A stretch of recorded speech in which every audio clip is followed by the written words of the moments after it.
Muchas gracias, misionero Miguel Bermúdez Murakoze Marín. cyane missionnaire Miguel Bermúdez Allá Marine en hariya Villahermosa, muri Tabasco, Villa Hermosa, México, y Tabasco muri también Mexique.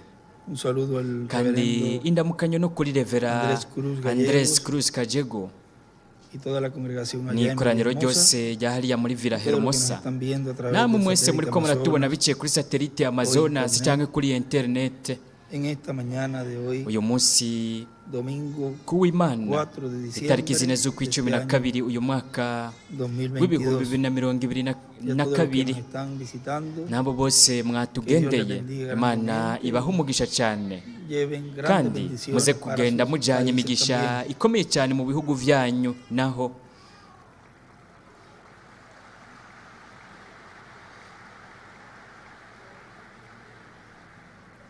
Y a nuestro hermano Camilo, que Na mwene estuve platicando data con él Camilo nariko ndayaga nawe ayer, ejo, sepa que la congregación acá amenye yuko está ikoraniro contigo. ryo ngaho, umenye ko riri kumwe nawe Todo lo que has estado pasando, todo mw'ibi byose waciyemwo mw'iyi minsi, y que ahora estás kandi en las manos del Señor, como Ubu siempre lo has estado, como estuvimos uri mu hablando, maboko y'umwami de todo nk'uko lo que has wahamye, hecho, y Dios te ha usado en su nk'uko twariko obra turabivuga de ku gran byo manera, wakoze, y umwami te yaragukoresheje seguirá mu murimo usando mu murimo grandemente en wiwe favor de la cyane, obra de kandi Dios. azobandanya Dios te gukoresha bendiga, cyane mu Camilo murimo Montoya, w'Imana. grandemente. Imana imananye kuguhezagira cyane Para Montoya. esta ocasión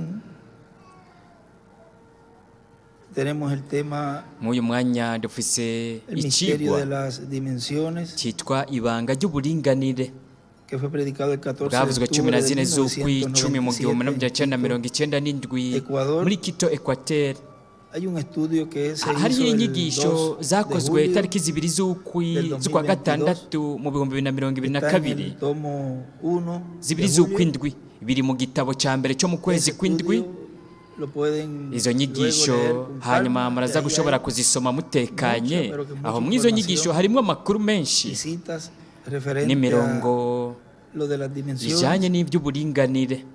Hoy daremos un Uyu munsi repasito tuza kumera nk'ababisubiramo y en ese turengana. estudio pues hay mucho, kandi muri de lo izo cual nyigisho día a día rero vamos harimo comprendiendo byinshi, más y buri más. munsi tuzogenda y turarushiriza también gutahura predicó un cyane. mensaje Yaravuze n'ubutumwa de las dimensiones. buvuga ku Vamos a leer buringanire. algunas Reka tuze gusoma, porciones turaza allí. gusomamwo ibice bimwe Leemos ngaho. en Dusome Colosenses. mu Bikolosayi.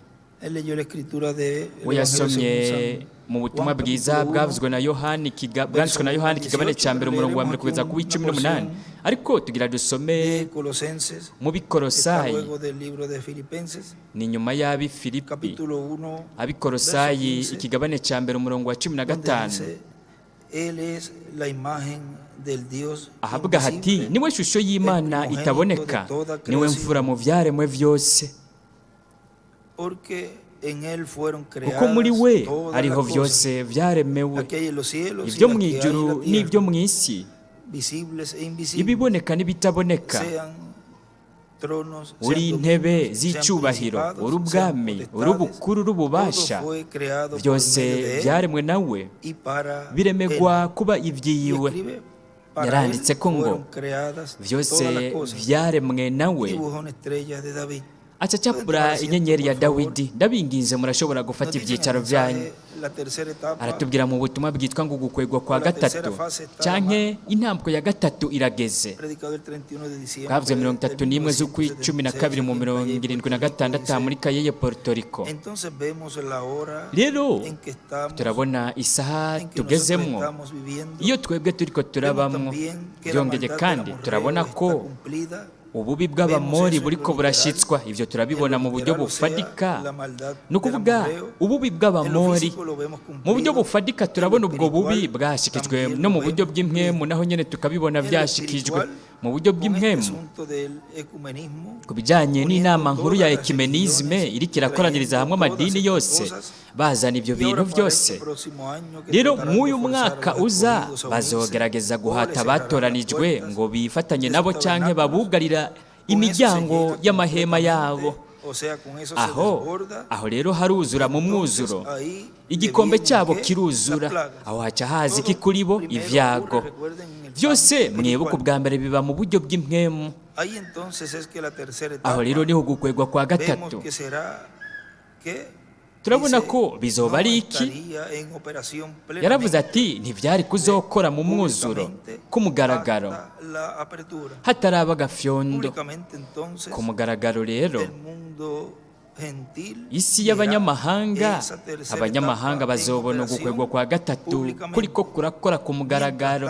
Mu gihe ibyo bitaragera, ugukwegwa kwa gatatu kurakora ariko kubatoranijwe gusa mu buryo bw'ibanga. Abandi basigaye bo mu banyamahanga batariko baramenya ibiriko biraba. Ariko nihamara kugera uwo mwanya, aho rero bo bazobona ugukwegwa kwa gatatu. Ariko bizoba ari iki? Kuzoba ari ugukwegwa kwa gatatu kugira ngo ubugingo bwugaraniwe mu ibohero bubwibwe ubutumwa, ubugingo butagishoboye gukizwa, ubugingo bubaye kuri iyi si ariko bukaba buri mu buringanire bwa gatanu. Mbere naho bariko barabaho ari bazima bari kuzimu. Mbega mwebwe ibyo mwavyumvise? Izo ni inyigisho z'ivyo Eliya yatubwiye mu butumwa bwiswe ngo ubugingo bwugaraniwe mu ibohero uyu munsi. Rero turabona ko uburinganire bwa gatanu ariho ikuzimu. Uburinganire bwa gatanu mbega ni iki kiba? Uburinganire bwa gatanu buzoba buri ku isi, bwaharemewe ku isi. Nuko rero abantu rero bazoba bariko baraba mu buringanire bwa gatanu, bazoba bariko baraba ikuzimu, bari mu mibiri y'abantu. Nk'uko byagenze gute kuri Datani na Kora, bururutse ikuzimu ari bazima. Murabona, ururunganwe nagwo rurinjira ikuzimu bari mu mibiri, barinjira mu buringanire bwa gatanu. Kuko iyo havuzwe kuzimu, abantu bibaza ahantu haka umuriro n'ibindi bintu nk'ivyo. Ariko kuzimu aho ni mu ibohero. Mwidata Branham avuga yuko kuzimu atari ikiyaga c'umuriro. Mwatahuye ibyo ngomba kubabwira. Ikiyaga c'umuriro ni ikintu kimwe, kuzimu nacyo ni ikindi kintu. Kuzimu, uburinganire bwa gatanu, hazotabwa mu kiyaga c'umuriro kugira ngo hazimanganywe. N'imbere yo ngaha gatoya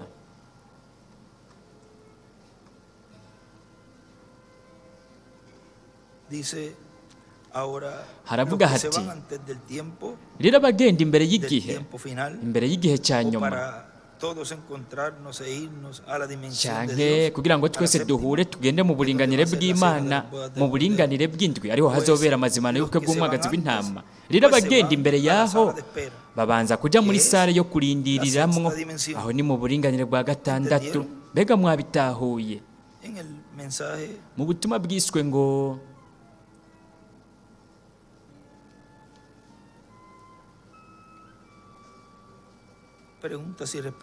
mu bibazo n'inyishu 30 z'ukumunani niho bwavuzwe mu 1964 ku muhingamo.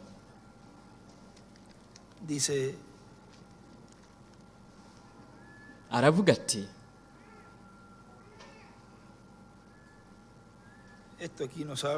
ibi ngaha bitubwira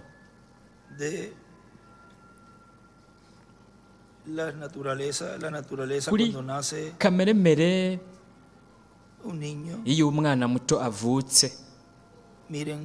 Nimurabe ku rupapuro rwa 17. Aravuga ati, murabona, umubyeyi w'umugore buri gihe arashobora kuba umuntu mubi cyane w'umwicanyi, uretse gusa imbere y'uko agira vyare aracika umuntu mwiza.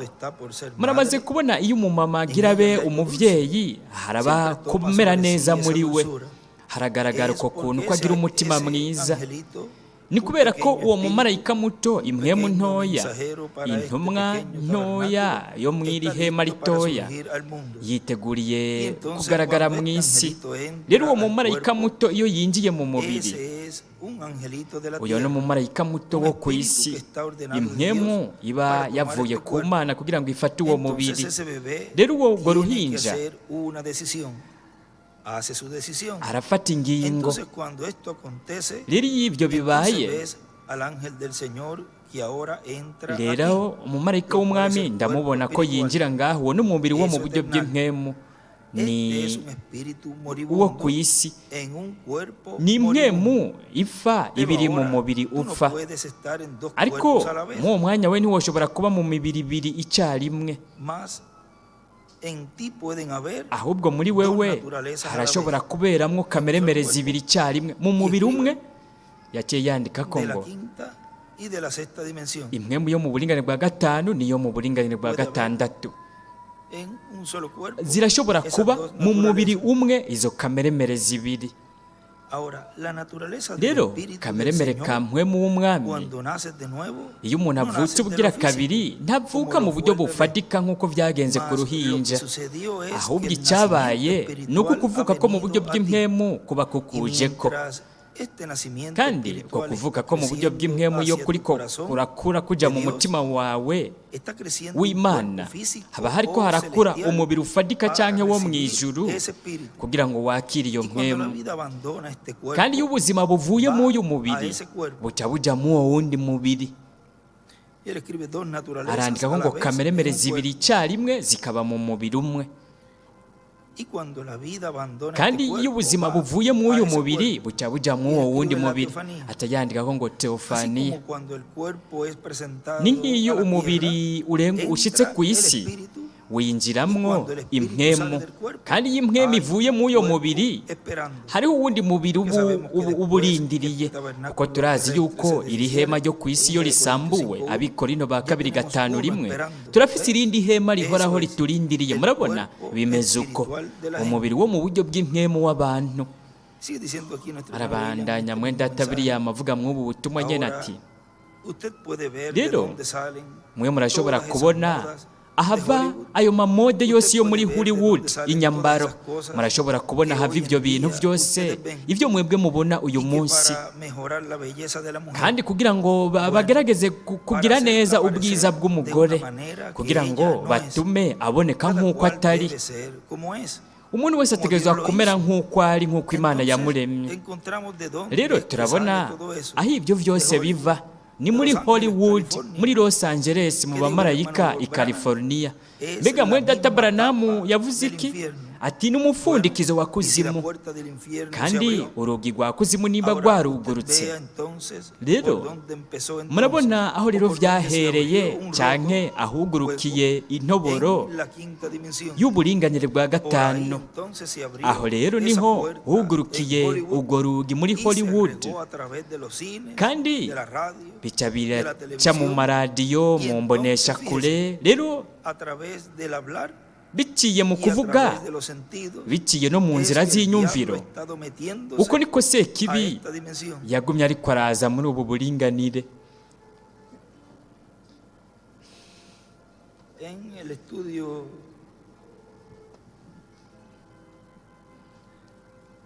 de mu nyigisho las dimensiones, zivuga ku buringanire, miren, este estudio nimurabe izi nyigisho el 23 de mayo del 23 z'ukwa 2024 gatanu mu 2015 niho yavuze ubutumwa buvuga ku buringanire. kandi mw'izi nyigisho twamuteguriye ngaha muri Puerto hay Rico un extracto que harimwo umurongo twashizemwo ngaha del mensaje presentado uri mu butumwa de mi ministerio. bwitwa ngo ubukozi bwanje uko bumeze mw'uyu mwanya. aha mwenda Branham yaravuze ati, mwenda William hariho ivyo yanditse ko En este extracto el presentado de mi ministerio dice ngo ahora, ingene ubukozi cuando bwanje bumeze avanzamos, mw'uyu mwanya. aravuga ati, recordamos que vivimos rero las tugiye tres imbere dimensiones. turatahura ko tubaye ngaha mu buringanire butatu. No sé si se los puedo nombrar. sinzi o no. yuko noshobora Una es kubudondagura. luz, bumwe ni otra es umuco, materia. ubundi ni ibifadika. Tommy, ¿te acuerdas de la tercera? Tommy, uribuka icya Tiempo, gatatu correcto. ni igihe, Luz, nivyo materia y tiempo. umuco, ibifadika Y n'igihe. nuestros 5 sentidos kandi inyumviro hacen zacu zitanu contacto ziragiriranira con esas imigenderanire tres dimensiones. n'ubu buringanire butatu. Nuestra vista hace ukubona contacto con la kwacu luz. kuragiranira imigenderanire n'umuco, ugukora ko biragiranira imigenderanire n'ibifadika n'ibindi n'ibindi. yaranditse ko ngo uburinganire butatu, umuco, igihe be n'ibifadika. Y n'inyumviro zitanu: ukubona, kumva, gukorakora, kumotegwa no guhonja umuntu akoresheje ururimi. Ni ukuvuga ngo izo ni inzira z'inyumviro zifitaniye isano n'ubu buringanire butatu bwa mbere.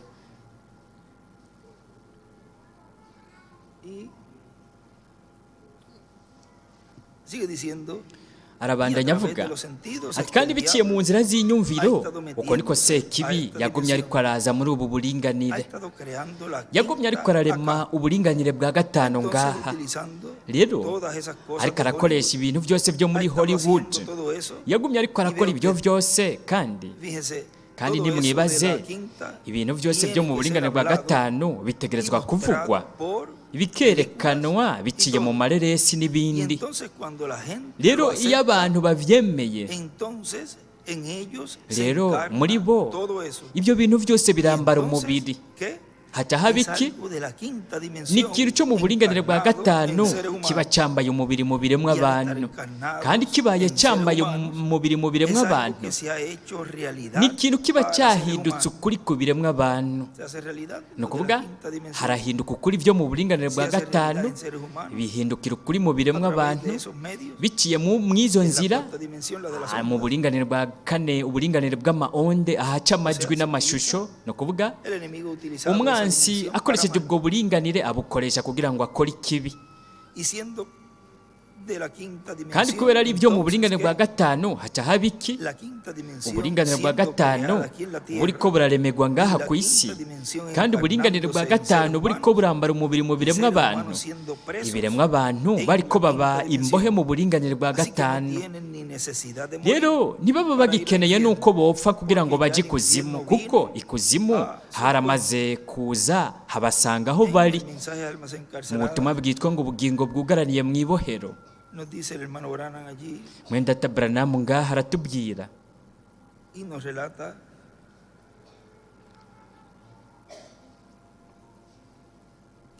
aratwiganira ku rupapuro rwa 2 cyangwa 12.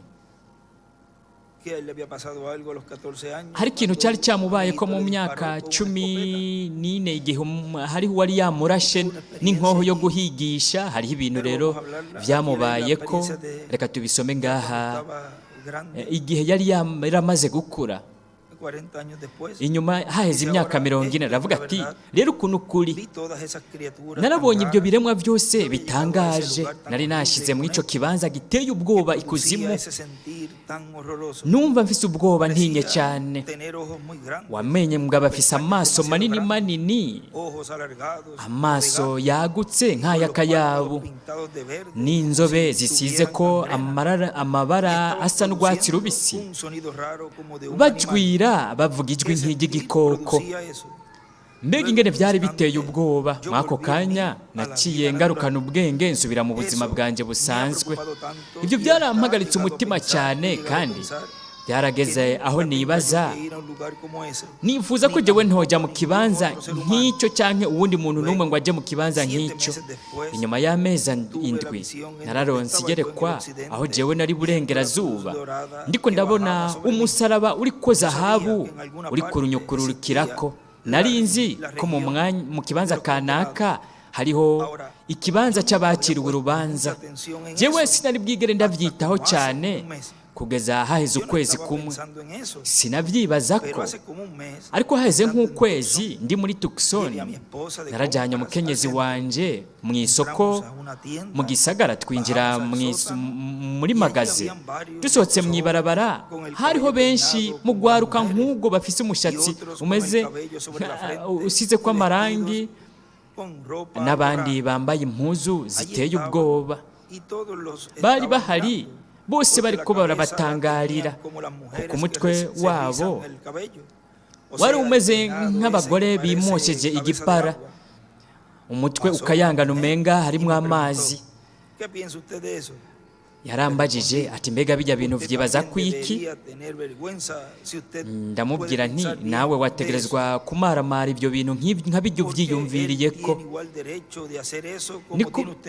ni kubera La iki verdad es que ninguno de los dos tienen el derecho. nta n'umwe wo Entonces yo subí al otro piso y naraduze me mu kindi senté para kibanza esperar a mi esposa. nicara kugira ngo ndindire Era umugore en la wanje tienda llamada we Phoenix, yari y donde me muri senté magaze yitwa era frente a la Phoenix, escalera automática hari donde subía iruhande la gente y'ibarabara de la ahadugira planta baja. abantu bavuye hasi verdaderamente me jewe mu enfermé del by'ukuri estómago. naragwaye muri Viendo esa esitoma mujer subir ndiko de ndabona abajo, abo bagore baduga eran bava jóvenes, hepfo ancianas, bari imiyabaga arrugadas y de todas clases. bakuze Estaban todas vestidas b'ubwoko por lo más bwose mínimo posible, bari bambaye utuntu duto cyane dushoboka bariko baragaragaza Esas imibiri mujeres yabo vestidas tan abo vulgarmente bagore y con esas bambaye cabezas nabi tan grandes estaban subiendo.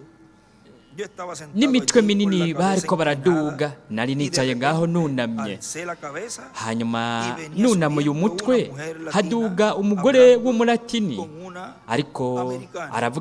aravugana n'umunyamerikakazi Y cuando las miré, nitegereje en un muri ako instante, fui kanya cambiado. nca ndahinduka Reconocí que había visto eso antes. naciye nibuka ko nari nabonye umuntu nk'uwo murazi ingene abagore bisiga alzando y amarangi arreglando las cejas, amaso ukamenga nayo usando akayabu lentes de- bagakoresha usando lentes que dan la amarori apariencia de ojos de gato. bakaboneka umengano tuyabo n'ibindi bintu byinshi Debajo de las cejas se pintan de verde.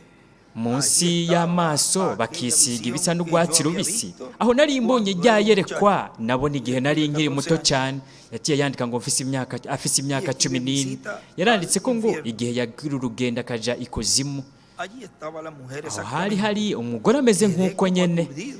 ntameze nk'umuntu Allí atakaje estaba toda la ubwenge gente ndatinya hablando de cyane los precios, etc. abantu bariko baravuga Pero ibintu parecía by'ibiciro que yo me n'ibindi había n'ibindi cambiado ariko en ese wamengajeho nahindutse mwako Entonces kanya pensé, nyene natinye Eso es ndibaza aquello que vi en el infierno. nibyo ni bimwe nabona Allí ikuzimu estaban con eso que parecían yari ameze enfermas nk'uko de gangrena. wamenga Yo agwaye había ibintu creído ku que maso era porque estaban en el nari infierno. nibagiye ko ari kubera Por ko eso estaban hari en ese kuzimu color verde azul, hari debajo iryo de bara los ojos. risa n'urwatsi Pero rubisi ahora munsi que estaba y'amaso mirando a ariko esa mw'uwo mujer mwanya pintada nariko con ndaraba el uwo mismo mugore verde azul, yisize ko como las vi en la visión hace como 40 urwatsi años. rubisi n'ubururu nk'uko nari narabibonye El hagati número y'utuzitizo 40 es el y'utuzitizo número bíblico de juicio. igitigiri 40 ni igitigiri cyo muri bibiliya cy'igihano aca yandikaho ngo 40 ni igihano Al haber visto eso, rero umaze kubona yo ni ivyo pude hablarle a mi esposa. jewe sinashoboye no Cuando vino kubibwira a umugore encontrarme, wanje igihe andaba yaza comprando ropa akansanga escolar para los niños. yari karagura Me dijo, impuzu "Billy, z'abana ¿qué te yarambariye pasa?" ati biri niki cyakubaye ko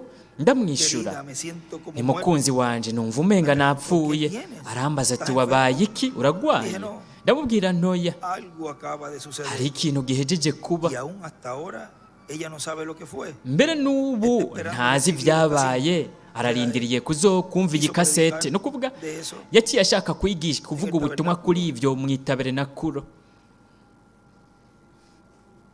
Está esperando recibir esta ararindiriye cinta. ko azokumva iyi Yo no lo he kaseti dicho a nadie. sinigeze ndabibwira umuntu Pensé n'umwe mejor esperar y naribajije traerlo al ntivyiza tabernáculo nuko norindira primero, nkabivugira mu ihema mu itabernakuro nk'uko nabisezeranye inyuma y'igikorane muri iri joro muraza kubona igituma ngerageza gushitsa amasezerano mba natanze naribagije mbonye ayo maso nk'ayariko amarangi kw'abo bagore hari abaratinikazi abafaransakazi abazungu bose bari kumwe n'imitwe yabo minini minini imo y'ibipara amaso yaboneka umenga ariko ibintu bihomye ko nk'amaso y'akayabu bose bariko barayaga aho rero niho narindi bundi bushasha mw'iyo duka yitwa Phoenix ariko ikuzimu naratinye cyane ndibaza nti ivyo ari byo byose sinapfuye ariko wewe wanyemereye gushika muri iki kibanza mbere no mu kuvuga wamenga ndi mwiyerekwa kuko nashobora kumva ko ndiko ndavuga bavuze nka gwagwamo nyene nduze mwibarabara mbona bafise ayo maso asize kwibara ry'urwatsi rubisi ibintu bibabaje biteye ubwoba umugore wanje yaraduze ndamubarira ntindindirira ngaha kanya gato ya mbe ndagumye ngaha sawa ndi kumwe nawe ariko ndashaka kuja imuhira aravuga ati mbega uragwaye ndamwishyura ntoya nimba utegerezwa kugura ibindi byinshi genda ubikore. arambarira atoya narangije. ndamubwira nti reka ndagufata ukuboko duca turagenda. arambaza ati mbega niki kikubaye ko? ndamwishyura nti Meda hari ikintu cyabereye hajya imbere. rero igihe nariko ndabona ibyo bintu naribajije ibi, mbega twebwe turi ko tuba ku munsi uwuhe? mbega uku koba kwamaze kuba ari ugukwegwa kwa gatatu? rero ndafise ibintu bimwe bimwe nashyize ku tumenyetso. turabona mu bukozi bwa Yesu Kristo yamaze kubwira ubutumwa abantu, reka byose tubishingire kuri Bibiliya. Yesu amaze kurangiza ubukozi bwiwe aribwo bwanswe n'abantu. musome rero hagati y'imirongo, umwe wese abona icyiyumviro ciwe. mwibuke ibyo nababwiye mu ntango.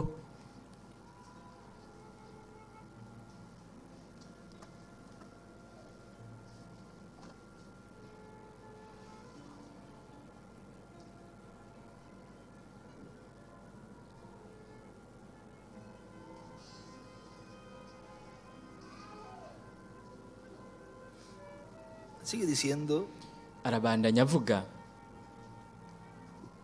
en donde nos quedamos aquí la aho twari tugejeje aha ku rupapuro 3 de este rwa 13 muri ubu butumwa, muri aka gace k'ubutumwa. dice, aravuga ati ahora recuerde rero mwibuke que los de la quinta mwibuke yuko ibyo abo que están vivos, abo mu buringanire bwa gatanu, mwibuke ko kugeza uku abo mu buringanire bwa gatanu bari bazima bazohaguruka mu ihuriro rikuru ry'amadini muri ekimenisme, igishushanyo cy'igikoko. bazohaguruka kugwanya nde? kugwanya abatoranijwe, sus cuerpos teofánicos, abafise imibiri yabo ya teofaniya yo mu buringanire bwa gatandatu. ariko refuerzo muy grande. tuzoronka ingufu nyinshi cyane mw'icyo gihe. niho kandi abari mu buringanire bwa gatandatu baca baraza ngaha. aho rero haca haba urugamba rukomeye cyane. murabona baza mu mwanya w'agafyondo. ni urugamba rukomeye cyane rutari rwigere rugwanwa na rimwe. ariko turazi ko mw'urwo rugamba rukomeye nk'uko rwahabaye mu ijuru igihe Mikayeli yagwana n'umumarayika mukuru Lusiferi cyangwa se kibi nk'uko ubu tumuzi, kandi yaramukororeye hasi amukororana n'abo bose bahuje bafashanije nawe, bafashanije na Sekibi. nk'ubwo rugamba nyene, urugamba rw'abamarayika rwahavuye ruhinduka urugamba rw'ibiremwa abantu. rero ubwo buringanire bubiri bwo mu buryo bw'impwemu, uburinganire bwa Sekibi n'uburinganire bw'Imana, ubwo buringanire buzohura, buzogwana urugamba rukomeye, kandi urwo rugamba ruzobera aha ku isi. kandi urwo rugamba we w'igihe kimwe yarugereranije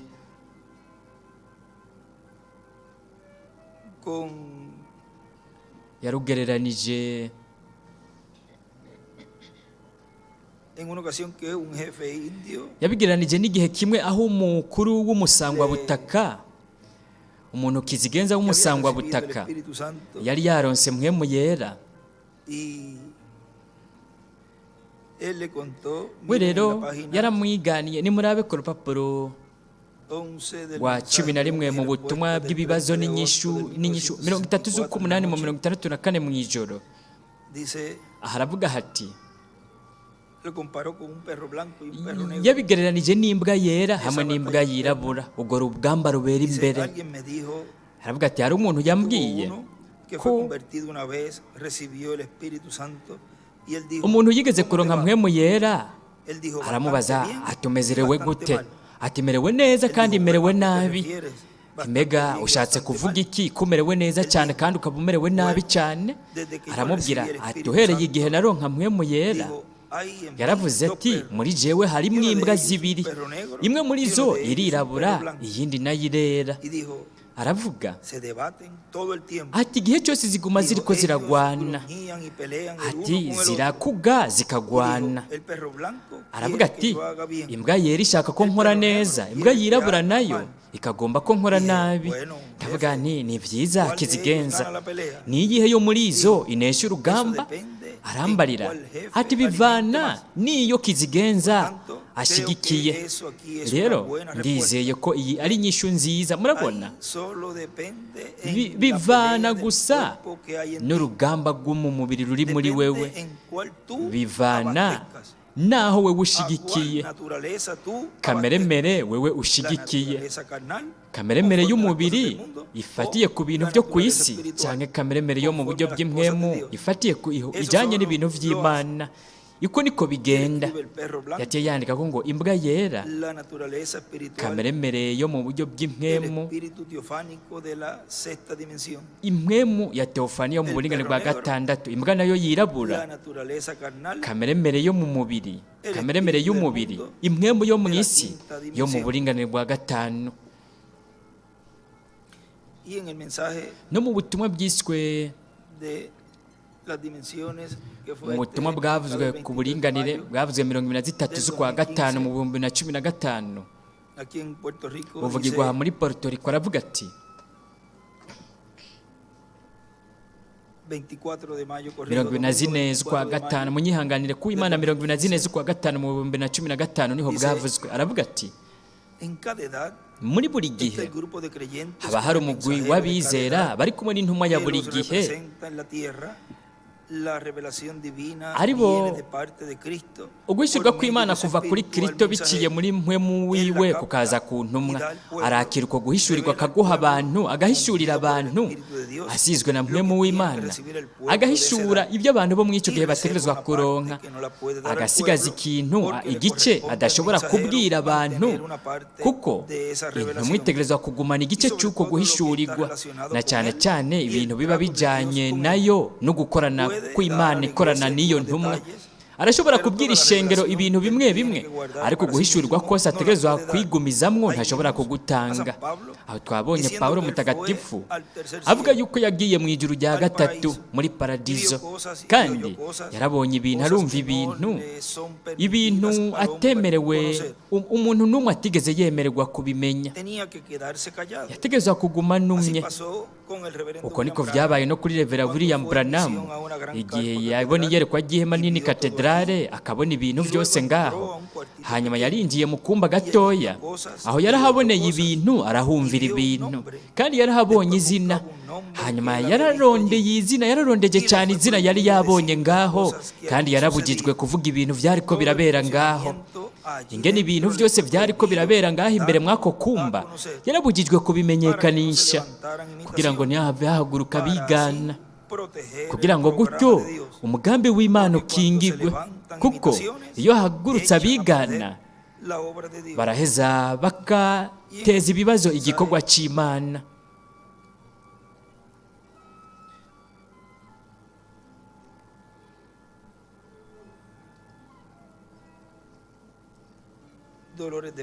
Mu butumwa bwiswe ngo ibise byo kuramukwa,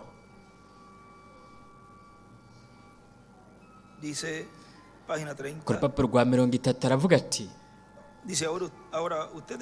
rero mwebwe murabona igituma mwebwe mwibaza ko jewe ndi umusazi. Kumbure ndi umusazi nkuko nabivuze, ariko hari ikintu muri jewe ntashobora kwihanganira, sije nabishyize ngaha. Ntibyaje kubwo guhitamo kwanje, ahubwo ni Imana, kandi yo irabishimangira kugira ngo igaragaze ko ari ukuri, kugira ngo ibigire ukuri.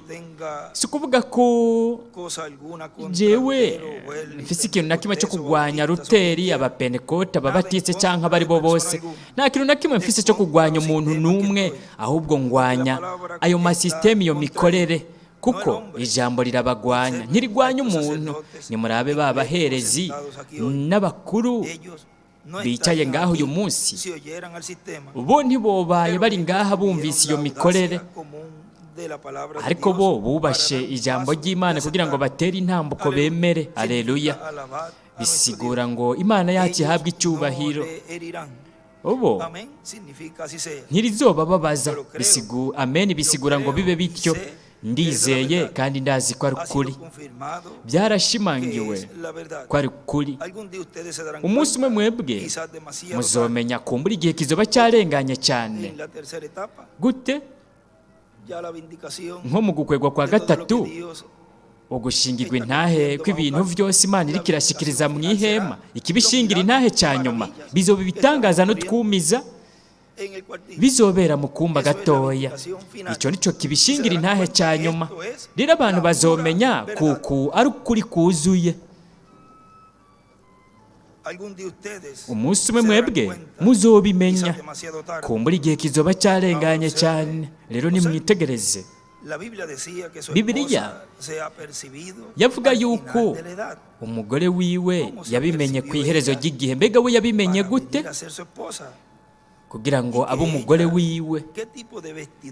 None we yari yambaye umwambaro umeze gute? Yari yambaye ijambo ry'iwe bwite, yari yambaye ukugororoka kwiwe. Uwo ni nk'umucyo, ni ukuvuga umugeni, ni nk'umucyo mu mugeni. Murabona amayerekwa, murabona? Kugira ngo dusozere muri uyu mwanya, ngira ndababwire ibi bintu imbere yo gusozera. Ibi nibyo binyobora bintuma mvuga ibi. Mfise niko umwami agize. Umuntu avuze ivyo ada utuburungu dutatu, ariko ashyiramo icyiyumviro ciwe, yoba ari indyarya, kandi ategerezwa kujya ikuzimu kubera ivyo bintu. Nivyo we agerageje kugira umugwi w'abantu beza nk'aba, akabahenda, we yoba ari dayimoni mu mubiri w'umuntu. Yaciye yandika ko ngo uwuvuga ngo niko umwami agize atari umuvugishwa n'Imana ni indyarya, kandi ategerezwa kujya ikuzimu. Yaranditse ko kandi ngo uburinganire bwa gatanu bibe n'abigana. Imana namba ntizogera imwubahiriza. Mwebwe mwibaza ko Imana yokubahiriza dayimoni cyangwa ikinyoma? Namba. Murabona bica hejuru y'imitwe yabo, bo ntibigera babitahura. Yo irasohora batoranijwe. Ni murabo bavugishwa bose mu gihe cyo gusubiza ibintu mu rutonde. Nk'ishengero rya Katoliko ry'Abaroma ryishe Jeanne d'Arc, bamwica nk'umupfumu. Bamaze kumwica baramenye ko atari umupfumu, yari umutagatifu. Ariko bo barashyizeho ivyitwa penitence, bariyazura imibiri y'abaherezi bayiterera mu ruzi. Abo batereye mu ruzi, ariko ibyo ntibiba bitunganije ibintu mu gitabo cy'Imana. Bo Patrice mutagatifu bamwise umwe wo muri bo. Rero murabona abana babo, nimuraba ikibanza cyabo, nimuraba bapfuye uko bangana. Muze murabisoma mu bamaratiri bishwe, muzobona bishwe uko bangana. Mwebwe murashobora kubona ko ibintu bitameze uko, ariko gutakamba kw'abantu bituma bigenda uko. N'ibyo Imana yavuze ko byari kuzoba, kandi iragaragaza ko ari ukubi, ko ari ukuri. Iragaragaza ibintu byose. Rero turabona ngaha amezi make y'imbere, amezi make y'inyuma, umunsi umwe nariko mva imuhira, haza iyerekwa, kandi umuntu wese ndahinyuza ko ata muntu n'umwe yohakana ko hari ibintu navuze ari niko Uhoraho agize bitabaye. Abo babazi ko ari ukuri bakiriza ukuboko kwabo. Ushobora kubaho uwubigwanya, ibyo nibyo, ariko ntimwiteho uwundi muntu n'umwe. Ntimurabe intumwa, ahubwo nimurabe ubutumwa. Ni ibyo nyene. Arabandanya avuga, rero niba bitabereye mu gihe na kimwe ukuza kwa kabiri kwa Kristo azananye n'abera bagiye kugira ngo bazure, rero bibera mu ntambwe yihe? Ni mu gihe cy'ibuye rikomeza imfuruka, aricyo gihe cya zahabu cy'ishengero. Ni igihe gihoraho cy'ishengero ry'Umwami Yesu Kristo. Aho bundi bushasha umwaka wa yubile uzohashyikirizwa, kuko ni intambuko ibangabanganywe niyo mu gihe cya Yesu, kandi iyo yari intambuko y'ukuza kw'ibuye ridasituwe n'amaboko, ariryo ryari Kristo. Rero mu yandi majambo, intambuko y'ukuza kwa kabiri kwa Kristo nayo nyene ni igihe cy'ibuye rikomeza imfuruka. nicyo gituma mu gihe cy'indwi yarungitse intumwa Yohana Umubatizi aza guteguriza inzira ukuza kwa mbere kwa Kristo ku munsi w'iherezo. Naho mu gihe cy'indwi yararungitse integuza yo kuza kwa kabiri kwa Kristo, ari we yabaye Revera William Branham. Kandi dushingiye kuko Imana yamuhishuriye ibintu byose bijyanye no kuza kwa kabiri kwa Kristo, uko niko bizoshitswa. Nuko rero ni ingirakamaro kumenya ubutumwa Imana yazanye biciye muri we, kugira ngo ntibiduce hejuru. Ukuza kwa kabiri kwa Kristo ni nk'uko byabacitse abanyabwenge bo mu byagezwe, abaherezi, abafarisayo, abanyabwenge b'ibyanditswe, mbere n'abayobozi bo muri politike mu gihe cyo kuza kwa mbere kwa Kristo. Revera William Branham avuga yuko byose bizoba mu buryo buciye bugufi. Rero ikintu ngirakamaro cyane ni uko hazobaho ikimenyetso gifatika ngirakamaro cyane gikomeye, kandi icyo kimenyetso ni uko ishengero mugeni ry'Umwami Yesu Kristo mu gihe cy'ibuye rikomeza imfuruka mu kibanza kanaka mu gihugu kanaka rizoba rihafise ihema rinini, katedrale, aho Yesu Kristo mu buryo bwa mpwemu yera, marayika w'isezerano, mu nkingi y'umuriro, aho azokwinjira aruhukire mu kumba gatoya ku munsi w'iherezo. Ku ishengero ry'Umwami Yesu Kristo ubutumwa Imana izoba ifise izobutanga muri mpwemu yera, ariko arasemerera nk'uko intare yivuga, imituragaro ndwi iriko irumvikanisha amajwi yayo. Ubwo nibwo butumwa bwo ku ishengero ry'Umwami Yesu Kristo ku munsi w'iherezo, kugira ngo birihe ukwizera kurishoboza guhindurwa no kuzamurwa, rijanwe na Kristo mu mazimano y'ubwo bw'umwagazi w'intama. Kandi ibyo byose bizokwakirwa n'ishengero mu gukwegwa kwa gatatu. Ivyo Revera William Branham arabivuga ko aho Kristo azoba agaragariye mu mwuzuro wiwe wose mw'ihema rinini, katedrale. Nicyo gituma ari ingirakamaro cyane iryo yerekwa ry'ihema, be no gushyitswa kwaryo ku bw'ubwiza bw'Imana n'umugisha w'abizera bose Kristo babayeho muri iki gihe cya nyuma. N'abizera Kristo bamaze kugenda, abo mu uyu mwanya nyine bariko bararaba ngaha, bariko barumviriza, barumva ibyo tuvuga, kandi baranyotewe kugaruka. Muri izi nyigisho hari ikibanza aho yanditse ko, reka turabe ngaha ahariho,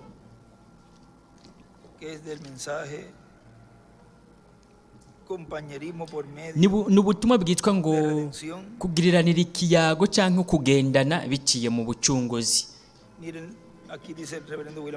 Laba Revera William Branham aravuga ati, kandi we yaragiye gutegurira ikibanza uwizera wese, kugira ngo mu uwo mwanya nyene aho tuva mu ubu bwami bupfa,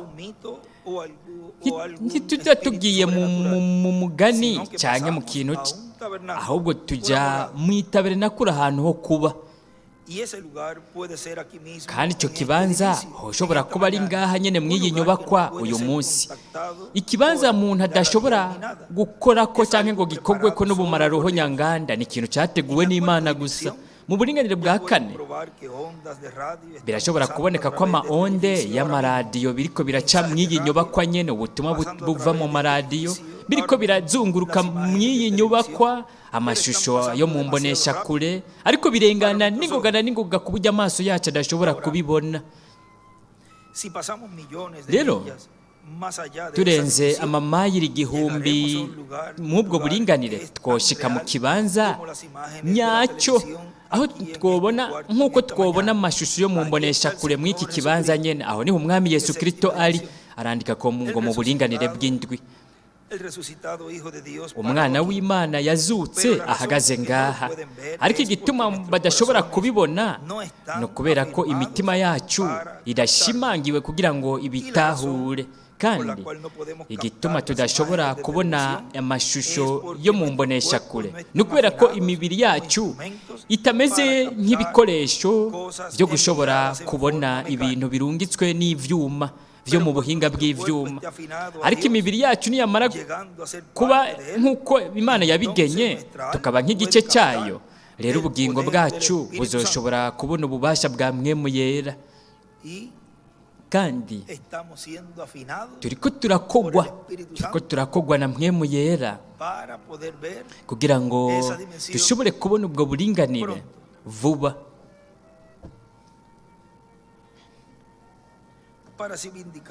kugira ngo gutyo bishingire ntaho kugaragara k'umwami Yesu Kristo n'ububasha bwiwe bwose no kuba mushobora byose.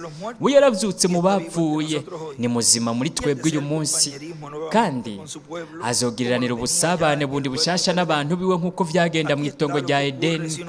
Aha niho hari ibintu biba iyo umuntu apfuye, nk'uko biri mu ijambo ry'Imana. Umuntu areka kubaho akava mu bantu bashobora kumubona akaja mu kugaragara kwiwe. Aho niho aba arashobora kubona ngaha umuntu ntaba akiri mu isi, abari mu yindi si. Yaranditse ko ngo barashobora kubona ngaha abo mu buringanire bwa gatandatu. Mbega none haca haba iki? Baba ari nk'ubugingo buri munsi y'igicaniro batakamba bati mwamuzogeza ryari? Namba niyo nshobora kuba ari umumarayika, ntiyakozwe nk'umumarayika. Twebwe twakozwe nk'abantu, abagabo n'abagore. Nuko rero twonyotegwa kugaruka, kuko turi ngaho hejuru. Umuntu yovuga ati ubu ndabona rero ibyo ari byo, ndatahura igituma nategerejwe gupfa, ndazi igituma hategerejwe kuba bya bindi. Umuntu namba ntiyigera apfa. Yesu yaravuze ati uwumva ijambo ryanje akizera uwantumye afise ubugingo budashira. Umuntu ntashobora gupfa, umuntu ntashobora gupfa. Umuntu apfa ku bijyanye n'igice kiwe gifadika, ariko aba ari muzima mw'icyo kindi gice. Impwemu yiwe iba ari ngaha hamwe na Kristo. Arandika ko ngo mpwemu yera, akandika ngo mu buringanire bwa gatandatu. Rero we wovuga, baravuga bati uzogeza ryari mwami? Kuko we ntiwakozwe kugira ngo ugume hariya, ntiwakozwe gutya, kuko uri kiremwa muntu. Rero umuntu aguma anyotewe kugaruka mu mubiri mushasha utunganye. Umwami nawe arababwira ati nimurindire gatoya kugeza bagenzi banyu nabo bababajwe nk'abamaratiri bo muri kahise. Aho rero muzosubirayo mururuke. Umuntu avuye mu uyu mubiri, umuntu avuye mu mucyo wo mu isanzure n'ivya peterole n'ibindi byose bigize uyu mubiri, umuntu aca yinjira mu buringanire bwa kane. Arandika ko ngo uburinganire bw'amaonde, mbere no mu buringanire bwa gatandatu arandika ngo uburinganire bwa kane no bwa gatandatu. Imana nayo iri mu buringanire bw'indwi, arandika ko ngo ubw'indwi. Wewe uba neza neza uri munsi y'igicaniro cyayo.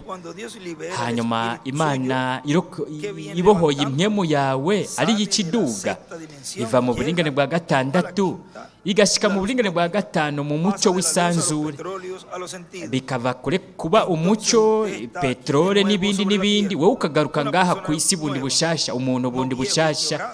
Atari umuntu ashaje yunamye atazokongera kugwara, umushatsi we ntuzokongera kuba uwera, nta minkanyara azokongera kugira, ntihazokongera kuba gutandukana, ntazokongera gupfa, ntazokongera gusonza, ntazokongera guhagarika umutima. Wewe rero uzogendagendana n'abakundwa bawe, kandi uzobaramutsa, kandi uzofungura, uzonywa, muzokubaka inzu, bazozibamo babeho ibihe bidashira mu kugaragara k'umwami Yesu. Ivyo nibyo mufise uyu munsi kubera ko mwumvise ijambo ry'Imana. Vuba baratangaje ko na kanseri nayo ari indwara ikomoka mu buringanire bwa kane, iri mu bundi buringanire. Nivyo ni amadayimoni. Indwara yose mu ntango yayo ni indwara iva mu buringanire bwa kane. Yaciye yandika ko ngo kanseri yo mu buringanire bwa kane, no kuvuga iva mu buringanire bwa kane. Arabandanya avuga ati bariko barumva ivyo tuvuga kandi baranyotewe kugaruka, kuko bo baragaruka kugira ngo baronke umubiri uhawe ubwiza uhoraho udapfa utabura, uwo Kristo azobaremera uvuye mu bukungugu wo ku isi. Natwe nyene turanyotewe ko hashyitswa iyerekwa ry'ihema, kuko twebwe turagomba guhindurwa vuba cyane bishoboka imbere y'uko ibihano vy'Imana bigwa kuri iyi si. Mwibuke ko igihe iyo haje igihuhusi, umuyaga ubanza kugwira, hanyuma hakaza imvura nyinshi, hakagwira za nyamugigima n'ibirunga navyo, nyamugigima zo mu mazi n'intambara mu bibanza byose, no kunyiganyiga cyane ku isi. Nuko rero ivyo ni intango y'ibise byo kuramukwa, kuko isi igiye kuvyara isi nshasha. Nuko rero ibirunga, umunyota w'ibirunga bizova mu ivyo birunga, umunyota wavyo isi bizoyihindura nshasha, izotegurwa ku bw'inganji y'imyaka 1000 ya Yesu Kristo. Imbere arabandanya avuga ati mwibuke ko Kristo igihe yazuka yarinjiye aho abigishwa biwe bari naho inzugi zari zugawe. Ni ukuvuga yuko yava mu buringanire akaza mu bundi, kuko uburinganire ntiburi kure. Uburinganire bwigaragariza ngaha kuri iyi si. Nk'akarorero, iyo abamarayika bagaragaye bo baba bari mu bundi buringanire. Rero ubwo buringanire buba buriko buragaragara. Ni ukuvuga ko umuntu adategerezwa kujya mu kigendajuru ngo ajye ku mubumbe wa Venise ngo abone uburinganire bw'abamarayika, abone aho abizera Kristo baja. Bari ngaha nyene, kandi bari ahantu tutazi. Reka tuvuge ngo ni uburinganire bw'umuco turabufise, ariko turafise n'uburinganire bw'ibifadika. Murabona ivyo birafatanye. Ikibitandukanya ni kuba kimwe ari umuco, ikindi kikaba ari bifadika. N'umubiri nawe urafise umuco. Hariho n'uburinganire bw'igihe ngaha kumwe natwe. Nico gituma dukoresha n'amasaha, kuko turi mu buringanire bw'igihe. N'uburinganire bwa kane, uburinganire bw'amaonde, nabwo nyine buri ngaha, ariko ntibushobora kubonwa ngo bubonwe no kubona k'umuntu, ijisho ry'umuntu, kuko ni uburinganire bwihuta n'ingoga na n'ingoga, ariko buri kumwe natwe. Wakigira radiyo cyangwa imbonesha kure, uca utangura kubona mw'ubwo buringanire. Kandi ku munsi w'iherezo, uburinganire bwa gatanu buzokuguruka, buzoba buri ku isi. Ubwo buringanire nabwo nyine burahari, ariko ntibubonwa n'ijisho ry'umuntu. Ariko iyo umunyabyaha apfuye, mwibuke, aca ajya mw'ubwo buringanire. Ni ukuvuga aha nyine niho hari ubwo buringanire. Ni nk'igihe Yesu yava mu buringanire buboneka akajya mu bundi buringanire, yaraca nko mu ruhome. Uko niko bigenda no kubatizera, bava mu buringanire buboneka bakajya mu buringanire butaboneka bwa gatanu. Abizera Kristo nabo bagiye bavuye muri ubu buringanire bwo ku isi, baca bajya mu buringanire bwa gatandatu. Mu butumwa bwiswe ngo kubera ko ivyategerejwe kuba ku bungere,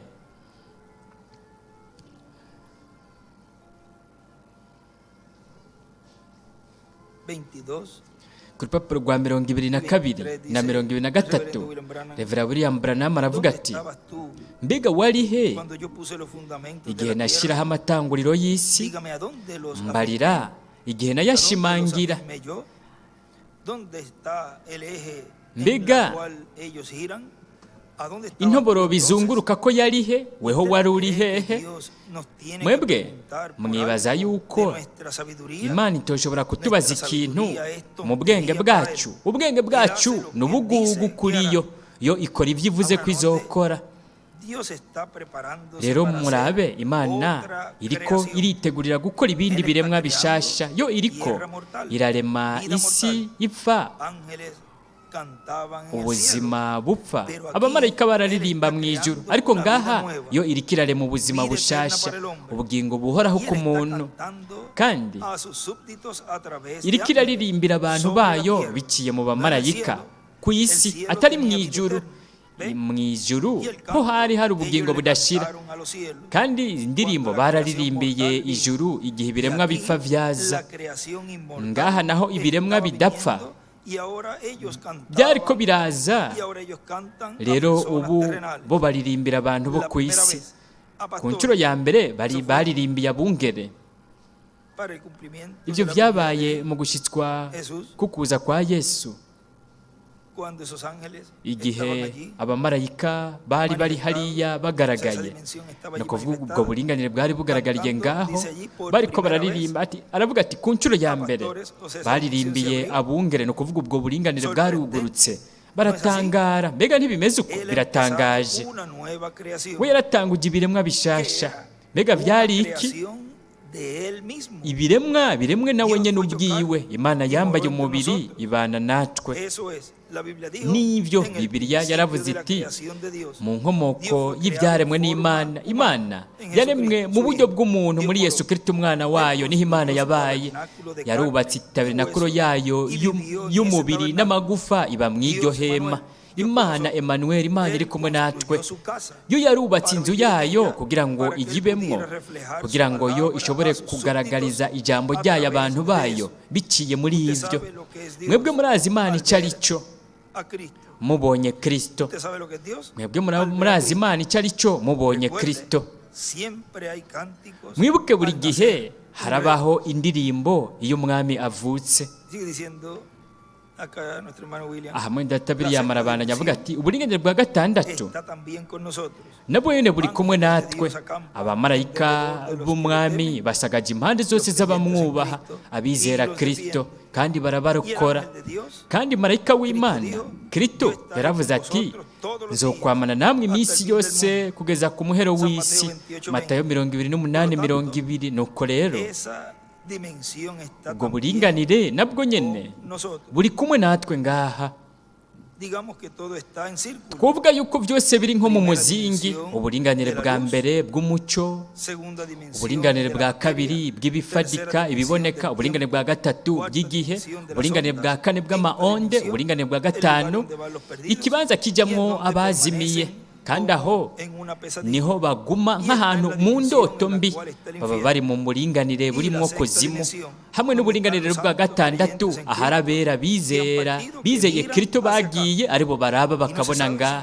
Kandi ntibizwi nimba mu ncuro kanaka baba bari mu bikorane bariko barumviriza baririmba, twebwe ntitunababone kuko bari mu buringanire bwihuta cyane, abantu badashobora kubona ngo baburabukwe.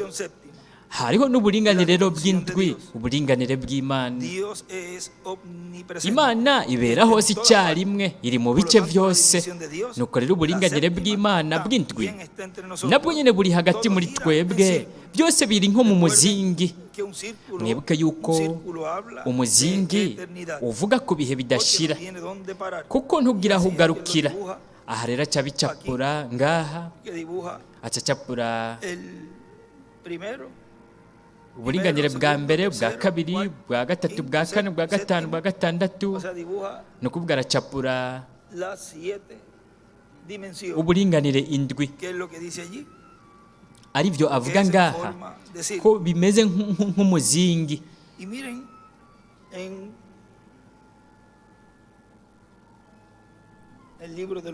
Nimurabe mu gitabo cy'ibimatanijwe, igihe kimwe ibi twaramaze kubisoma mu mwanya kanaka, ariko reka turabe ngaha ikintu ngirakamaro cyane. Rero tugira tubivuge ko muri uyu mwanya Imana idufashe kubibona, kuko icyo twifuza ni ukwakira ibintu byose dukeneye gutahura. Imana ibiduhishurire kugira ngo gutyo dushobore kubandanya turiko dukogwa na mpwemu yera. Nimurabe ku rupapuro rw'amajana 319.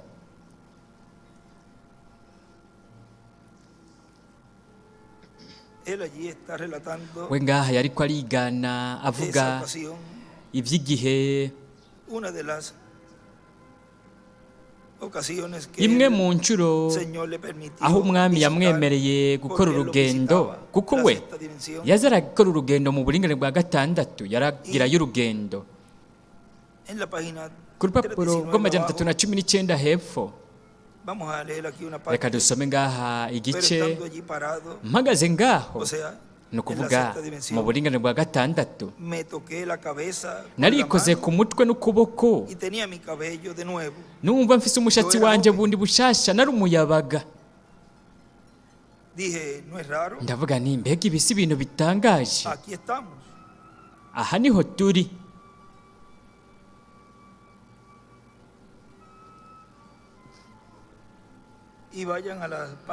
kandi mujye ku rupapuro rwa 5 hajanye n'iki gice ngaha agace ka 40. nimurabe ngaha haravuga ngo ku rupapuro rwa 5 mu gitabo cy'imirongo.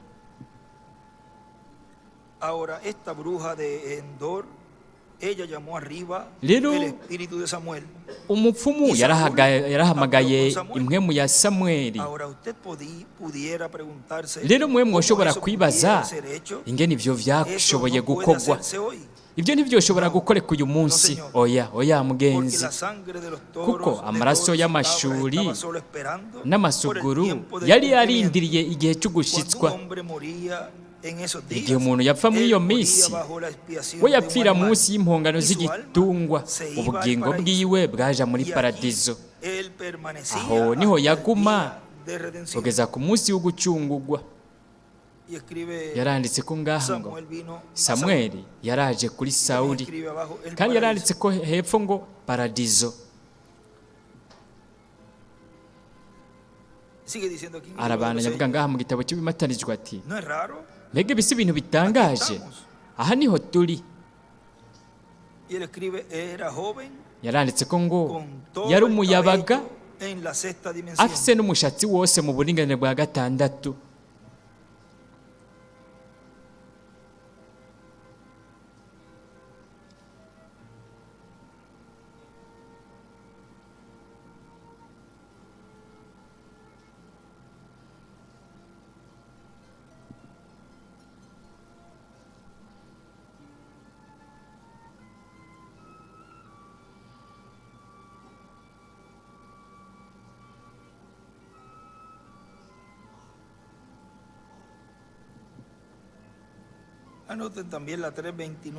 n'amajana 329 hanyene mu gitabo cy'Ibimatanijwe.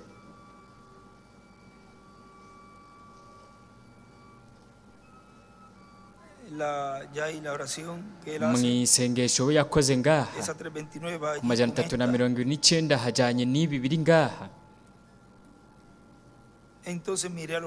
Rero nararavye kure mbona haje umugore wanje wa mbere Vyizigiro.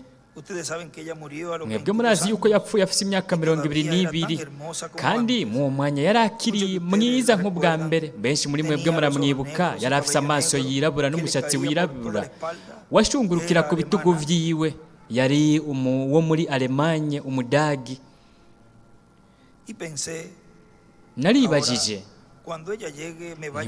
niwe niyashika arampamagara mu izina ati Bill. Ndazi ko niyashika za kumbwira ati Bill. Nitegereza umwe wese mwabo bakenyezi bariko bararengana, wari wese yarangumbira kambarira ati, mwene data w'igiciro, turanezerejwe cyane no kukubona. Mbona umwe wese yambambaye cyo kimwe, ati yandika ko ngo amakanzu. Ariko imishatsi yabo yari ifise amabara atandukanye, bamwe isa n'ivu, abandi itukura, abandi yirabura. Bose bari miyabaga. Ashitse ndibaza, nireka ndabi cyaca mbwira. Aranyitegereza arambarira ati, mwene data w'igiciro. Arangumbira hama arabandanya, hashika n'uwundi arangumbira. Numva ugwamo bwinshi. Ndavye mu ico kibanza haza abagabo benshi bariko bariruka b'imiyabaga bafise nk'imyaka 20. Gateye yandika ko ngo imiyabaga b'imyaka nka 20. Bari bafise imishatsi yirabura isa n'ivu n'iyindi. Umwe wese yari yambaye umwambaro wera, kandi nta birato bari bambaye. Barashika baza barangumbira bavuga bati, mwene data w'igiciro. Yaciye acapura inyenyeri ya Dawidi, arandika ko ngo amakanzu yera.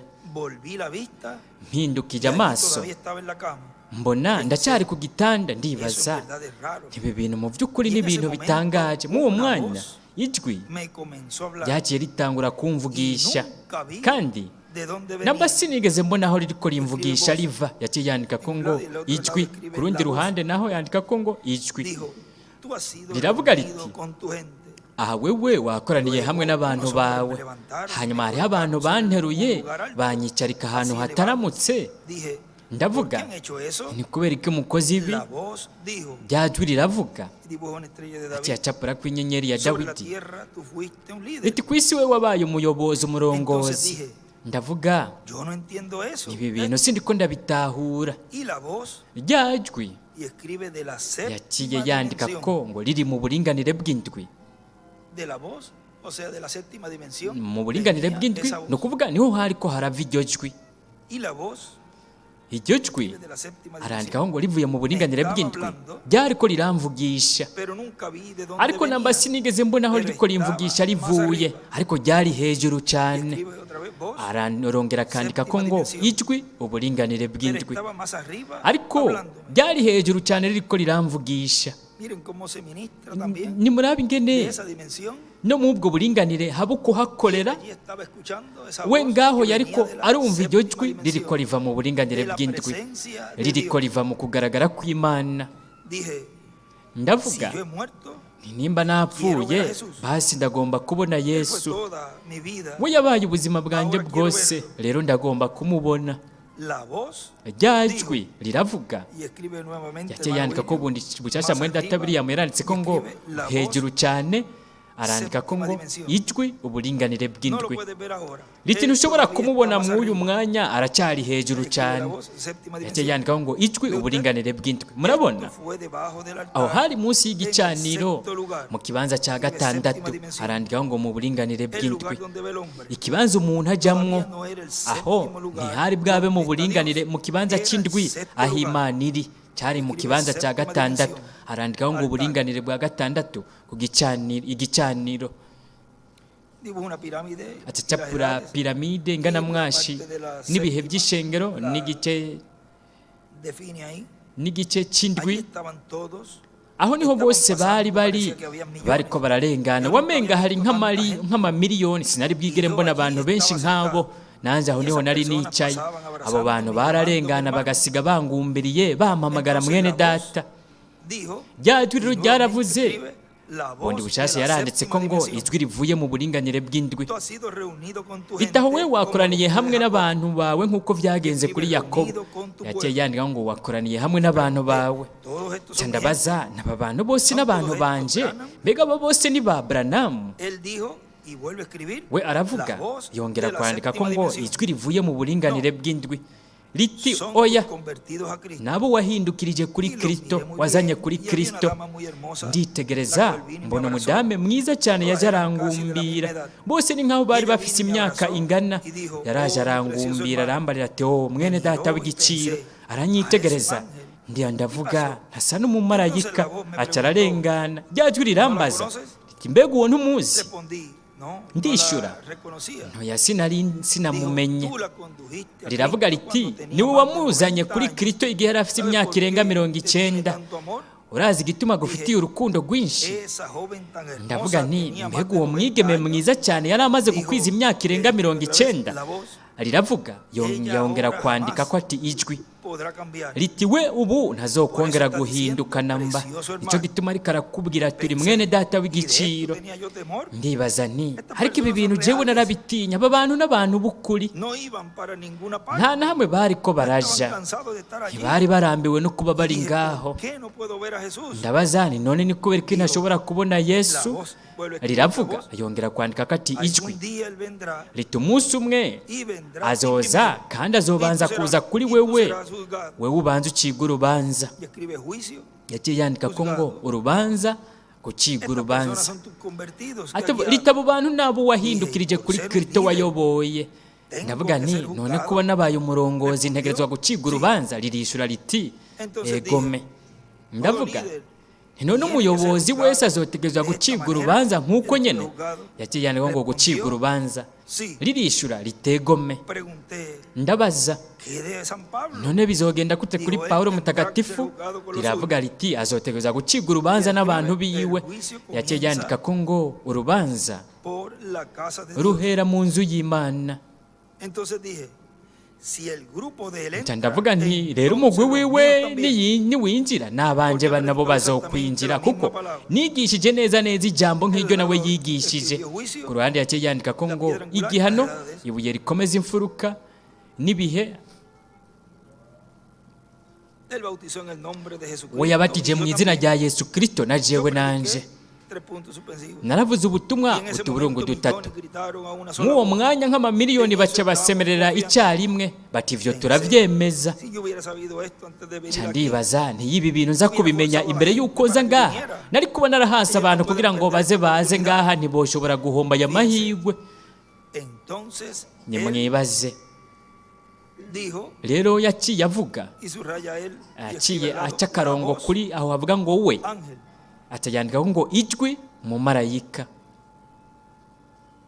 Algún día él vendrá umunsi umwe azoza y él escribe la venida de Cristo al yaciye yandika ko ngo paraíso, ukuza a kwa la sexta Kristo dimensión, muri paradizo como mu fue buringanire por bwa los santos gatandatu nk'uko del byabaye Antiguo Testamento. kubera bo mu isezerano rya kera yariko indome anate ni ukuvuga isezerano rya kera ukuza kwa Kristo muri paradizo como fue con los santos del Antiguo Testamento. bigenda nk'uko byabaye kubera bo mu isezerano rya kera Ahora, allá no bebemos, rero bati Ni aha comemos, ntitunywa ni dormimos, ntitujya nta nubwo todos somos turyama iguales, todos twese son- turangana todos son iguales. twese No es turangana eso perfecto, mbega ibyo si ibintu es bitunganye algo más allá de lo perfecto. ni ikintu kirengeye cyane ibintu bitunganye mbega si ibintu by'indengakamere ahubwo mbere birengeye iby'indengakamere En el nta vocabulario majambo para ahari mu majambo abaho twokoresha ngo Simplemente tubivuge cuando lleguemos allá, ariko gusa habremos nitwashika llegado ngaho debajo, tuzoba habremos llegado donde dushyitse aho twategerezwa debemos gushika llegar. Pensé, naribajije ahora, si esto es tan perfecto, nti rero ibi bintu biratunganye cyane cyandikaho ngo mu buringanire bwa gatandatu mbega ibi nimba bitunganye cyane bizogenda gute hanyuma naho yaciye yandika ko mu buringanire bw'indwi con el cuerpo atarandika eterno, ko ngo dufise umubiri uhoraho kuko kugira ngo tuje se ngaho requiere tener hakenerwa esa ko vestidura, turonka ese uwo cuerpo mwambaro eterno glorificado, umubiri uhoraho que uhawe es ubwiza a donde vamos a ir cuando seamos aho niho transformados tuzoja para ir a rero la cena de la nitwahinduka muerte kugira ngo del tuje mu Cordero, mazimano y'ubukwe bw'umwagazi w'intama esa dimensión, ariyo yateguwe mu ubwo buringanire uburinganire bw'Imana en la página 322. urupapuro rw'amajana 322 Él dijo y vuelve y subraya él. we y yaravuze escribe la voz ayongera del ángel. araca akarongo kuri we Y arriba atayandikaho ngo ijwi ryo mu William marayika Branham y el juicio. atahejera W. arandikaho ngo y el William juicio. Branham be n'igihano Y vuelve a escribir ahí. yongera kwandika ko ngaha ati En el paraíso, la sexta muri dimensión, paradizo uburinganire el bwa juicio gatandatu comienza por la casa de igihano Dios. gihera mu nzu y'Imana Él dijo, o sea, escribe la voz del ángel. yaravuze aciye yandikaho ngo ijwi ryo mu marayika riti yesu niyashika akagucira urubanza nk'uko wakoze ubukozi ashingiye ku kungene wakoze ubukozi Regresaremos aho rero a la tierra tuzosubira para ku isi habitar el kugira ngo cuerpo tube nuevamente. mu mubiri bundi bushasha Él escribe juicio y yaranditse ko escribe ngo cuerpo. igihano arandika ko ngo Cuerpo escribe glorificado. mu mubiri arandikaho ngo uhawe ubwiza Ahora, le está hablando el ángel rero umumarayika al reverendo William yariko Branham aravugisha revera William Branham y le está diciendo kandi yariko aramubwira que cuando ko él aparezca niyo we en la sexta dimensión yashika mu buringanire bwa gatandatu y te juzgue, atakagucira él urubanza dice allí, we ngaho entonces yaravuze ati regresaremos a la aho tierra. rero tuzoheza dusubire ku isi Es la voz del ángel n'ijwi que le está diciendo rya eso. marayika ryariko riramubwira ivyo O sea que ni ukuvuga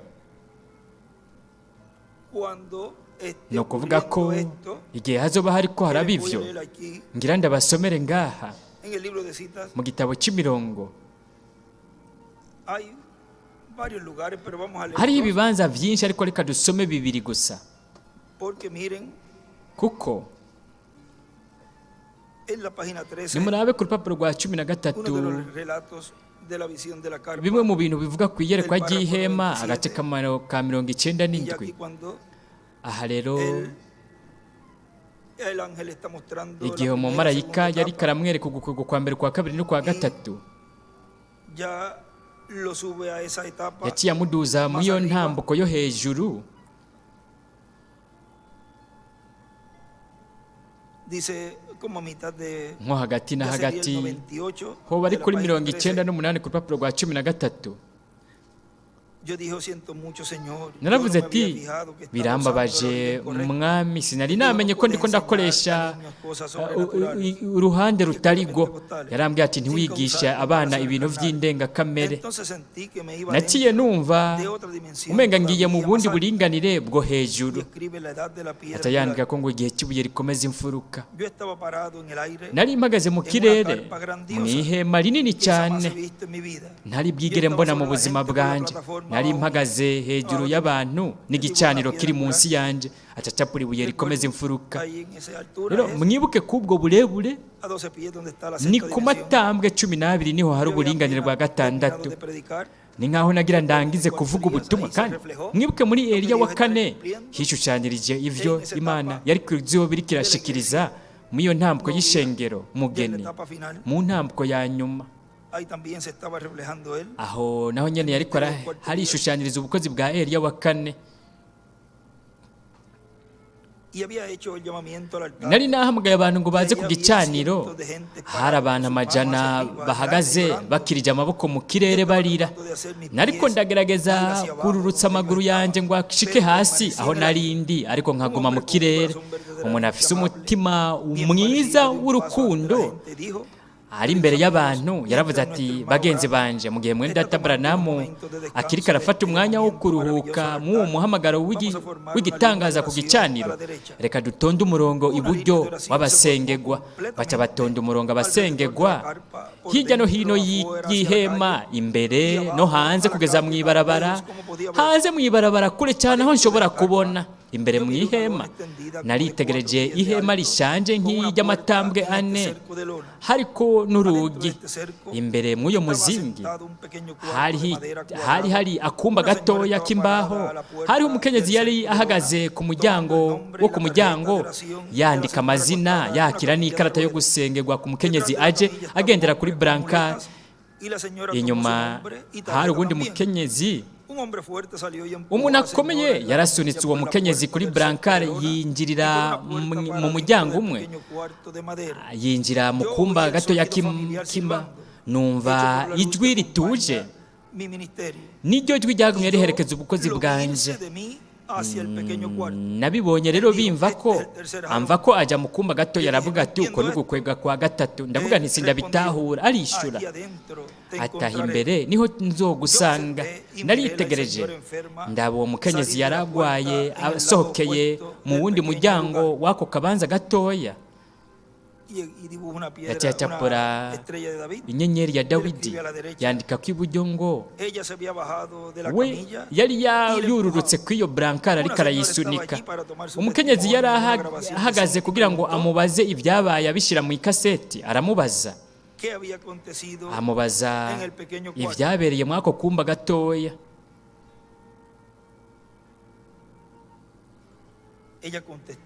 we yarishuye ati, sinzi. hasohoka umugabo nawe afise bekiye. umukenyezi aramubaza icyabereye muri ako kumba gatoya. nawe aramwishyura ati, sinzi. marayika w'umwami. ninde yariko aramuvugisha ngaho? ni marayika w'umwami. aravuga ati, ibyo ntizoba ikintu kibera ku mugaragaro. yaciye acapura inyenyeri ya Dawidi ngaho. Mbega ntibyanditswe mu majambo y'umwami wacu ati, ariko weho niwasenga uze winjire mu cyumba cyawe mu ibanga, wugare urugi usenge so mu ibanga mu mpisho, kandi so akubonera mu mpisho. so abona ibyo mu mpisho azoguhera impera ku mugaragaro. yaciye yandika ko ngo icyumba cy'umwami. arandika ko ngo icyumba, urugi. ntuzube nk'indyarya bagaragaza ibintu byabo, ariko weho uze winjire mu cyumba cyawe mu ibanga. marayika w'umwami rero nanje twaciye twururuka tujya imbere muri ako kumba gatoya. ibyo yambwiriye ngaho nzotegerezwa kubyigumizamwo ubuzima bwanjye bwose. marayika w'umwami aho mu uwo mwanya yari kumwe nawe ngaho. yari yamaze gucibwa urubanza mwene data Branham kuko ubwo nyene amaze kubona ibyo byose ari byo byari ko biraba,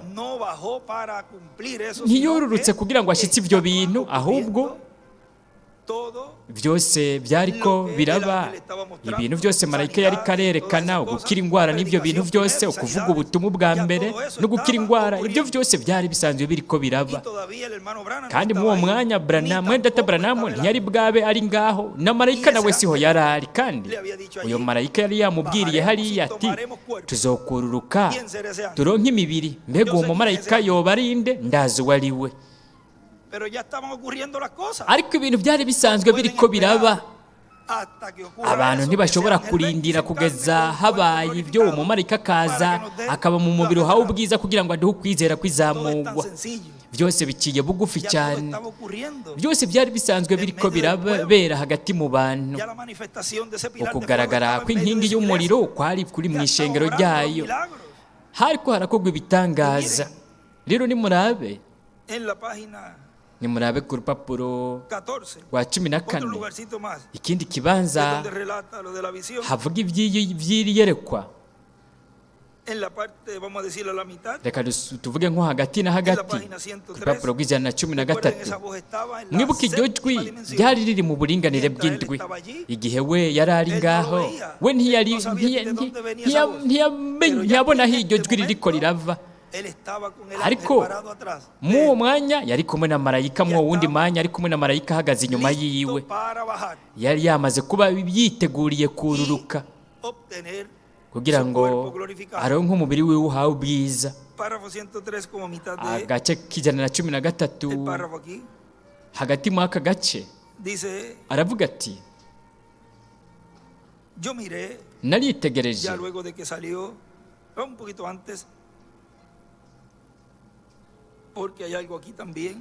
reka dusome imbere gato kuko hariho n'ibindi bintu ngaha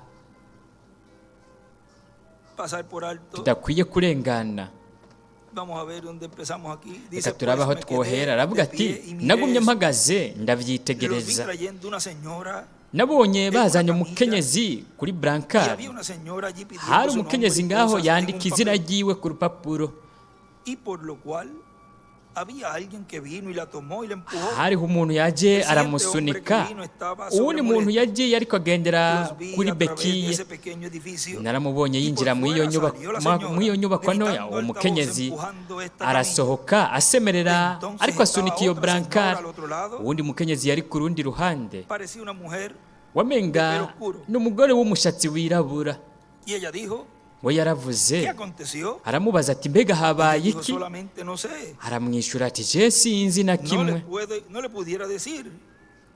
ntacyo sinoshobora kukubwira ibyabaye. Aramubwira ati nari maze imyaka 20 ndi kimuga. Yateye yandika ko ngo imyaka 20 ari kimuga.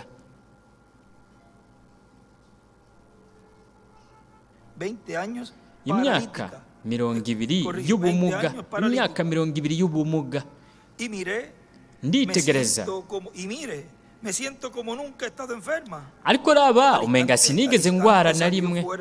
Mwako kanya nyene umugabo nawe acarasohoka afise bekiye ziwe azifise mu maboko ataragurika asemerera. Ndavye rero ngaha hariho ikintu, nimwumvirize neza, hariho itandukaniro. Arandikaho ngo itandukaniro hagati y'umumarayika w'umwami be n'uwo muco, kuko numvise ikintu kiriko kiraba nk'iyo umuntu aje ku gicaniro mu ijoro, nk'ikintu kivuga ngo kandi nk'umuriro uri kuraka hirya no hino nk'urubeya rw'umuriro.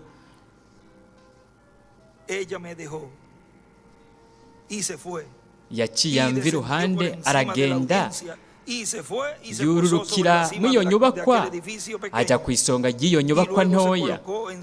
Hanyuma ajya hejuru y'ako kumba, yandika ko ngo inkingi y'umuriro bingana Yesu, Logos, jambo. Arandika ko ngo itandukaniro. Kandi abikoze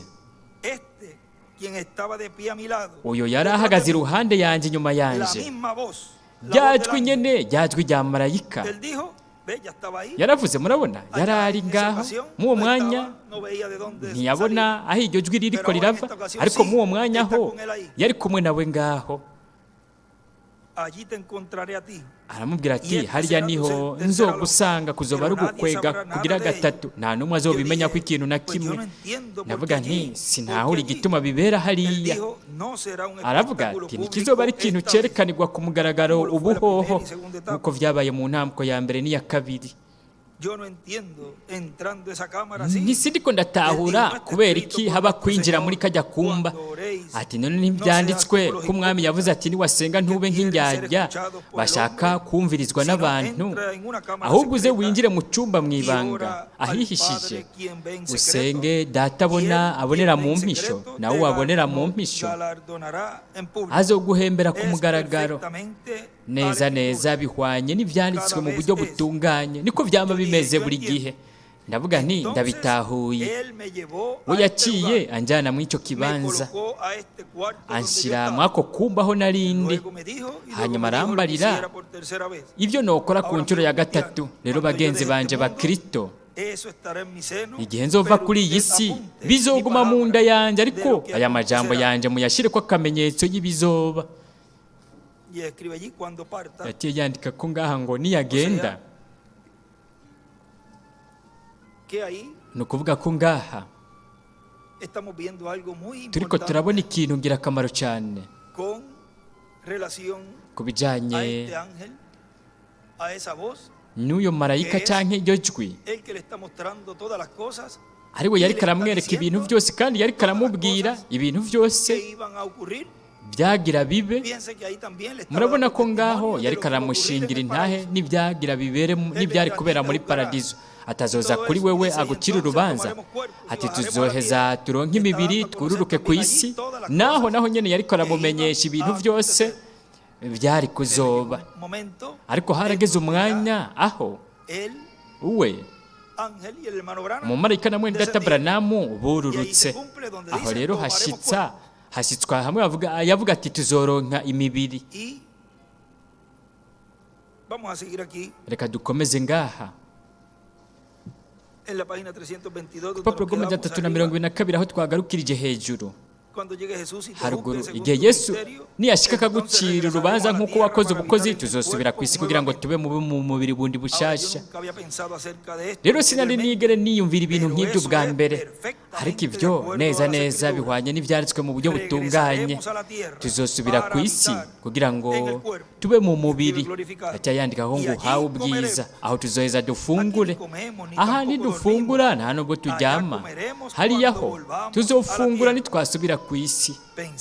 Naribajije, ibi bintu ni igitangaza. Jewe nahora ntinya ibi bintu. Ni kubera iki nahora ntinya gupfa kugira ngo nze mw'ibi bintu? Ibi bintu ni ugutungana kugeretse ku kundi gutungana, ni igitangaza. Neza neza twari munsi y'igicaniro. Aho niho twari turi munsi y'igicaniro, turindiriye ukuza, turindiriye ko we ajya guhitana imibiri isinziririye mu mukungugu kugira ngo atuzure bundi bushasha. Yari kuhaca akatuzura, nk'uko byagenze igihe Yesu yaca muri paradizo. Yarazanye Aburahamu, Isaka n'abandi bari barindiriye izuka rya mbere. Ubo barinjiye mu gisagara biyereka benshi. Ni ikintu neza gihwanye n'ibyanditswe, nimba ryabaye iyerekwa cyangwa ikindi kintu icyo ari cyo cyose, ariko gusa byaba ibintu bihwanye n'ibyanditswe mu buryo butunganye. Rero icyo gihe aho we yariko aramwereka ibintu byose byariko birabera ngaho mu icyo gikorane, aho mu icyo gihe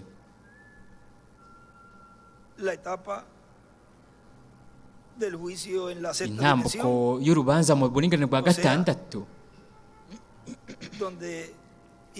ni ukuvuga aho bari gucibwa urubanza ku bw'ibikorwa buri ntumwa yakoze n'umugwi wayo ngaha ku isi. Iyo ntambuko yari yarangiye, kuko aho bari bageze mu ntambuko yo kuraba ibyariko biraba byo mu mwanya aho Imana iba yabigenye ko bamanuka, aho rero hakaba izuka no guhindurwa.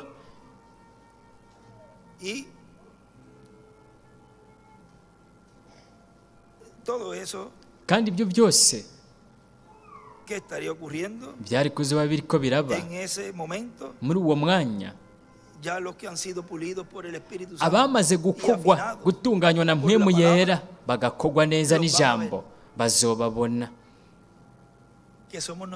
Abo ni twebwe twagumye turiko turakira buri munsi, tukarushiriza kugenda twakira byinshi. Inyigisho zose zamaze kuvugwa ko zari kuzobera mu ihema nini katedrale,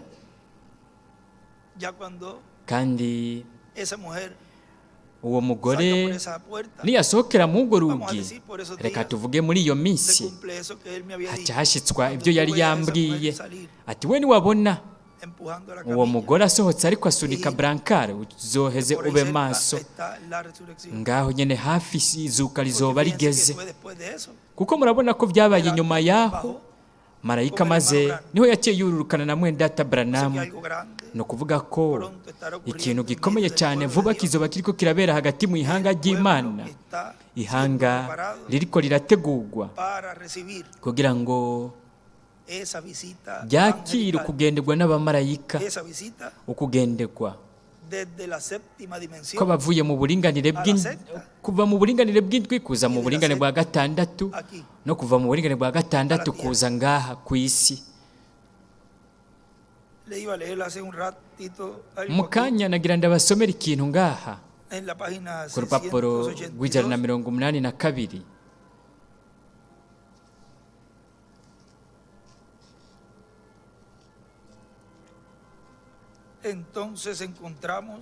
Rero turabona ko twahishuriwe ibimatanijwe bitandatu, kandi turabibona. Turazi ko ikimatanijwe cy'indwi kidashobora guhishurwa ku mugaragaro iyo saha itaragera. Isaha y'ikimatanijwe cy'indwi, isaha y'ubusa y'igicuku, niko yanditseko. Rero hariho imvo kanaka Imana yatangaje ko abiyo mituragaro ndwi, kuko itegerezwa kuza. Turabona ko Kristo umwagazi w'intama yakiriye igitabo mu kuboko kwiwe, yugurura ikimatanijwe cy'indwi, ariko n'ibanga rinyegejwe nta n'umwe arizi, kandi ibyo bihwana neza n'ibyo yavuze ko atanumwe